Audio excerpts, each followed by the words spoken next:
வணக்கம். Welcome to life horoscope. இந்த marriage மேட்சிங்கை பற்றி நிறைய பேர் கேட்டிருந்தீங்க. அதாவது எந்த ராசியை நம்ம அவாய்ட் பண்ணலாம். இப்போ மேஷம் முதல் மீனம் வரைக்கும் நீங்கள் திருமண வரன் இல்லை திருமண பொருத்தம் இல்லை கல்யாணம் ஆனவங்களாக இருப்பீங்க. ஒரு குழப்பம் வந்துகிட்டே இருக்கும். நமக்கு பொருந்தாத ராசியா, நமக்கு இது பொருந்துமா பொருந்தும். அப்புறம் மெயினாக அந்த ரிலேஷன்ஷிப், லவ் அண்ட் ரிலேஷன்ஷிப்பில் ஒரு ஒரு பார்ட்னரை நீங்கள் சூஸ் பண்ண போகிறீங்க. ஃப்யூச்சர் லைஃப் அப்படின்றது உங்களுக்கு பொருத்தமான ஒரு நட்பு ராசியாக, ஒரு நட்பு நட்சத்திரமாக இருந்தால் சேஃப். ஸோ அதை பற்றி தான் இப்போ கிளியராக பார்க்க போகிறோம். ஒவ்வொரு ராசிக்கும் அவங்களுக்கு எதை அவாய்ட் பண்ணலாம், எதை அவாய்ட் பண்ணிட்டா, ஏன்னா செலக்ட் பண்ணுற சாய்ஸ் நிறைய இருக்கும், அவாய்ட் பண்ணுறது ரொம்ப கம்மியாக இருக்கும். அதை மட்டும் முடிஞ்ச அளவுக்கு தான் அவாய்ட் பண்ணிட்டீங்கன்னா சேஃப். அது என்னென்றது டீட்டெயிலாக பார்ப்போம். lifehoroscope.in இந்த வெப்சைட் மட்டும் தான் நம்மளுது. கிளிக் பண்ணுங்கள், அதில் உள்ள ஹாரோஸ்கோப் அண்ட் அதர் சர்வீசஸை யூஸ் பண்ணிங்க. தேங்க்யூ. மிதுன ராசி. ஏற்கனவே மிதுன ராசியை பற்றி நிறைய வீடியோஸ் நான் கொடுத்துருக்கேன். வித்தியாசமான அதிர்வுகள் கொண்ட ராசிகளுடைய லிஸ்ட்டில் மிதுனம். ஸோ மிதுனத்துக்கு இந்த ராசி பொறுத்தாதுனா என்ன, எது நம்ம அவாய்ட் பண்ணலாம். ஏன்னா நாளும் பொழுதும் எண்ணங்களும் மாறிட்டே இருக்கும் மிதுனத்துக்கு. மெயினாக இந்த விருச்சிக ராசி வாழ்க்கை துணை, லைஃப் பார்ட்னர் அப்படின்னு வரும்போது, ரிலேஷன்ஷிப்னு வரும்போது விருச்சிக ராசியை முடிஞ்ச அளவுக்கு அவாய்ட் பண்ணிக்கலாம். ஏன்னா உங்களுக்கு பெருசாக ஒத்து போகாது. மிதுனம் கொஞ்சம் எமோஷனலாக கொஞ்சம் ப்ராக்டிக்கலாக திங்க் பண்ணி டக்குன்னு கன்வெர்ட் ஆகும். பட் விருச்சிகம், ஸ்கார்பியன்ஸ் ரொம்பவும் எமோஷனலாக இருப்பாங்க. ஏன்னா அது ஜல ராசி, நீர் தத்துவம், ப்ளஸ் அது செவ்வாயுடைய ராசி. ஸோ மிதுனத்தில் பிறக்கிற ஆண்கள் அல்லது பெண்கள் விருச்சிக ராசியை சேர்ந்த ஆண்கள் அல்லது பெண்களை தேர்வு செய்கிறத முடிஞ்ச அளவுக்கு அவாய்ட் பண்ணுறது சேஃப். மிதுனத்துக்கு நம்பர் 1. அப்புறம் மிதுனத்துக்கு இன்னொரு ராசி எடுத்து பார்த்தீங்கன்னா மகரம். அந்த மகரம் 8வது ராசி. அது மட்டும் கிடையாது, மகரம் சனியுடைய ராசி. மகரம் அப்படிங்கிற அந்த வீடு பார்த்தீங்கன்னா சனியுடைய ராசி மட்டும் இல்லாமல் அது பூமி தத்துவ ராசி. அப்போ கொஞ்சம் ஸ்லோனா பொறுமையாக இருக்கக்கூடியவர்கள், பொறுமையாக முடிவெடுக்கக்கூடியவர்கள். மிதுனத்துக்கு எல்லா விஷயத்துலையும் ஒத்து போக முடியாதவர்கள். இவங்க வேகத்துக்கு அவங்க டக்குன்னு அதை ஜம்ப் பண்ண மாட்டாங்க. இப்போ விருச்சிக ராசியை எடுத்து பார்த்தீங்கன்னா அங்கே செவ்வாயுடைய டாமினேஷன் இருக்கும், ப்ளஸ் ஜலம், வாட்டர் சைனு. அதுவும் இவங்களோட சரியாக சிங்க் ஆகலை, நான் சிங்க்கு. ஏன்னா மிதுனம் கொஞ்சம் அந்த பிரெயினியாக திங்க் பண்ணுறது, கொஞ்சம் ஃபாஸ்ட்டாக இருக்கிறது, இதுக்கெல்லாம் இது 2 ராசியும் பெருசாக ஒத்து போகிறது இல்லை. அப்போது அவாய்ட் அப்படின்னா ஜெமினை, மிதுன ராசியை பொறுத்த வரைக்கும் அவாய்டு. இது வேண்டாம், இது நம்ம வாழ்க்கையில் எடுத்துக்கிட்டு லைஃப் ஃபுல்லாகவே கஷ்டப்படணுமா அப்படின்னு கேட்டால் அது விருச்சிகம் அண்ட் மகரம். இதில் சில பேருக்கு மகர ராசி கொஞ்சம் சக்ஸஸும் கொடுத்துருக்கு. என்ன காரணம்னா பொறுமையின் சிகரமாக, எல்லாத்தையும் பொறுத்து கொள்ளக்கூடிய ஒரு பொறுமையின் சிகரமாக அப்படியே வாழ்க்கையில் அட்ஜஸ்ட் பண்ணியே வாழ்வாங்க. அதில் கொஞ்சம் கம்பேட்டபிலிட்டியாக ஒத்து போகும். அது ஒரு பாயிண்ட் இருக்குது. அடுத்தது ஸ்கார்பியன்ஸ் கூட பார்த்தீங்கன்னா எமோஷ்னலாக இருக்கிறதால விட மாட்டாங்க. கல்யாணம் ஆயிடுச்சுன்னா விடவே மாட்டாங்க டக்குன்னு. அதுவும் ஒரு ரீசன் இருக்குது. ஸோ நீங்கள் தேர்வில் இருக்கீங்க, உங்களுக்கு லைஃப்பில் ஒரு ஆப்ஷன் இருக்க போகுது. அப்போ அந்த மாதிரி ஒரு வரனை தேர்வு செய்யணும்னா நீங்கள் இந்த 2 ராசிகளை முடிஞ்ச அளவுக்கு எவ்வளோ தூரம் அவாய்ட் பண்ண முடியுமோ அவாய்ட் பண்ணிக்கலாம். சரி, மற்ற ராசிகளை அப்படியே ஒரு ஃபில்டர் பண்ணி பார்த்தோம்னா, 3வது லாஸ்ட் ஆப்ஷனாக ஒன்று வச்சுக்கலாம். இந்த ராசியை நம்ம தேர்வு செய்யக்கூடாது. பட் ஒரு கடைசி ஆப்ஷனாக வைக்கணும்னா எதை வைக்கலாம்? கடக ராசியை வச்சுக்கலாம். ஏன்னா மிதுனம் கடகம் ரொம்ப க்ளோஸ் கிடையாது. ஸோ அதையும் நீங்கள் பக்கத்துலேயே இருக்கிற ராசி தான். இருந்தாலும் மிதுனம் அண்ட் கடகம் நாட் வெரி க்ளோஸ்.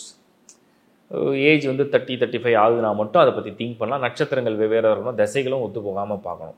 மீன்ஸ் அந்த தசா சந்தி வரக்கூடாது. மிதுனத்தில் திருவாதிரை ரொம்ப முக்கியமான ஒரு ஸ்டார், டாமினேட் பண்ணும். மிருகஸ்ரீடா ஓரளவுக்கு நல்ல நட்சத்திரம், அதுக்கு பொருத்தங்களில் கொஞ்சம் அப்படி காம்ப்ரமைசஸ் இருக்குது. இதேமாதிரி புனர்பூசத்துக்கும் கொஞ்சம் காம்ப்ரமைசஸ் இருக்குது. இருந்தாலும் நீங்கள் திருவாதிரையில் பர்டிகுலராக மிதுனத்தில் பிறந்துட்டிங்கன்னா பொருத்தத்தை நல்லா தேர்வு செய்கிறது அவசியம். அது ரொம்ப ரொம்ப முக்கியம். வாழ்க்கையில் ஒரு மனிதனுடைய மன அமைதி, முன்னேற்றம் எல்லாமே அவங்களுடைய வாழ்க்கை துணை மூலயமா நிறைய இருக்குது. ஆண் அல்லது பெண் யாராக இருந்தாலுமே. இப்போ மிதுனத்தை பொறுத்த வரைக்கும் மிதுனமே பண்ணலாமான்னு நிறைய பேர் எங்களுக்கு மெசேஜ் போட்டிருக்காங்க. அதாவது மிதுன ராசியை சேர்ந்து மிதுனத்தையே பண்ணலாமா, பண்ணால் பிரச்சனை வருமா, தாக்கு பிடிக்குமா? நட்சத்திரங்கள் வெவ்வேறாக இருந்து நீங்கள் தசா சந்தி எதுவும் சந்திக்கலை அப்படின்னாலும் மிதுனத்துக்கு மிதுனம் ஓகே தான். நிறைய சண்டை சச்சரவுலாம் வராதுலாம் சொல்ல மாட்டேன், வரும்.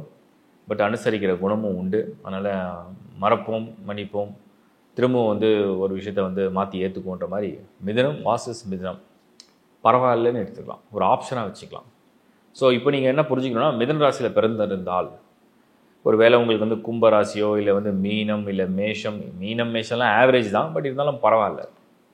பட் நல்ல ராசி மிதுனத்துக்கு வந்து சிலதெல்லாம் ஆல்ரெடி ஒரு வீடியோவில் கொடுத்துருக்கேன்.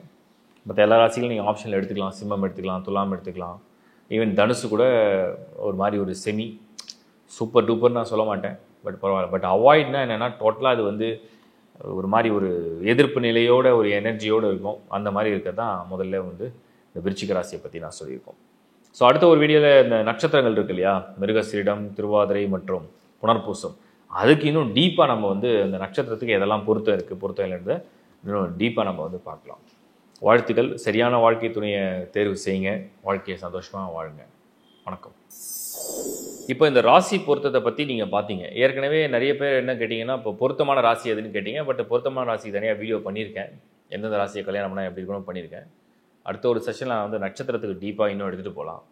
இப்போது இந்த பார்த்த வீடியோவில் உங்களுக்கு வந்து சிலருக்கு பொருந்தாத ராசி கூட சம்டைம்ஸ் பொருந்துற மாதிரி இருக்கும். அது தனிப்பட்ட ஹாரோஸ்கோப்புடைய பலனும் ப்ளஸ் வந்து அவங்கவுங்களுடைய இண்டிவிஜுவல் குணாதிசயங்கள்லாம் ஒரு ஹாரோஸ்கோப் ரொம்ப பாசிட்டிவாக இருக்கும். அவங்க எந்த ராசியை கல்யாணம் பண்ணாலுமே அட்ஜஸ்ட் பண்ணிட்டு போவாங்க. அந்த மாதிரி சில ராசிகள்லாம் உண்டு. ப்ளஸ் மீன்ஸ் அந்த பிளானட்டரி பொசிஷன் இருக்கும். ஸோ அதையும் நீங்கள் கலந்து புரிஞ்சுங்க. அதே மாதிரி திருமண பொருத்தத்துக்கு நிறைய பேர் கேட்ட காமனான கேள்விகள்லாம் இருக்குது. அது என்னென்னா, ரஜ்ஜு முக்கியமாக, அப்புறம் வந்து இந்த வசிய பொருத்தம்னு இருக்குது, அது வசியமாக இருந்தால் எல்லாமே அட்ஜஸ்ட் ஆகி போயிடுமேன்னு கேட்குறாங்க. அப்புறம் கணப்பொருத்தத்தை பற்றி ஒரு இது டவுட் இருக்குது. இதில் வந்து எப்படிங்க இது கணப்பொருத்தம் ரொம்ப முக்கியமானு கேசி, எல்லா பொருத்தமும் முக்கியம்தான். கணம்னா என்னென்னா மனித கணம், தேவகணம், ராட்சச கணம். அப்போ அவங்களுடைய அணுகுமுறைகள் ஒன்று இருக்குது. ஒரு மனிதனுடைய அணுகுமுறைகள், மனிதன் மாதிரி அவன் திங்க் பண்ணி செயல்படுவானா, ஒரு ராட்சசன் போல் அந்த வேகம் இருக்குமா, ஒரு தேவகணம்னா தேவர்கள் போல் அதாவது ரொம்ப சாத்விகமாக இருக்குமா, அப்படிங்கிறது தான் அதோடைய வித்தியாசங்கள். ஸோ அது ஒரு ப்ரையாரிட்டியானு கேட்டிங்கன்னா அது அதுக்கு ஒரு அம்சம் இருக்குது. அதே மாதிரி ரஜ்ஜு வந்து நிறைய பேர் என்ன சொல்கிறாங்கன்னா, உயிர் போயிடும், ஆயில் கண்டம் வந்துடும் அப்படின்னு சொல்லியிருக்கு. அப்படி எல்லா ரஜ்ஜுக்கும் ஆயில் போகும்னு கிடையாது. கழுத்து ரஜ்ஜுன்னு ஒன்று இருக்குது, தலை ரஜ்ஜுன்னு, இது ரெண்டு தான் வந்து ஆயில் சம்மந்தப்பட்ட விஷயங்களை பற்றி பேசப்படுறது. மற்ற ரஜ்ஜுவெல்லாம் வந்து அவ்வளோ தூரம் வந்து கொண்டு போகிறது இல்லை.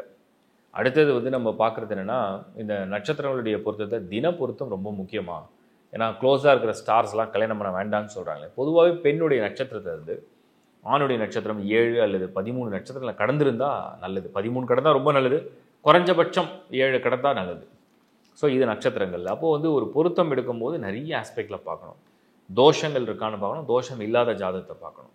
அதே மாதிரி ராகுவால் தோஷம் வருதா, இல்லை வந்து செவ்வாயால் வருதா, இல்லை சனியால் வருதா, இல்லை கலஸ்திர ஸ்தானமே தோஷம் அடைஞ்சிருக்கா, இல்லை குரு சுக்கரன் சுபர்கள் கெட்டு போயிருக்காங்களா, இப்படி நீங்கள் வந்து டிஃப்ரெண்ட்டாக பார்த்து கற்றுக்கணும்.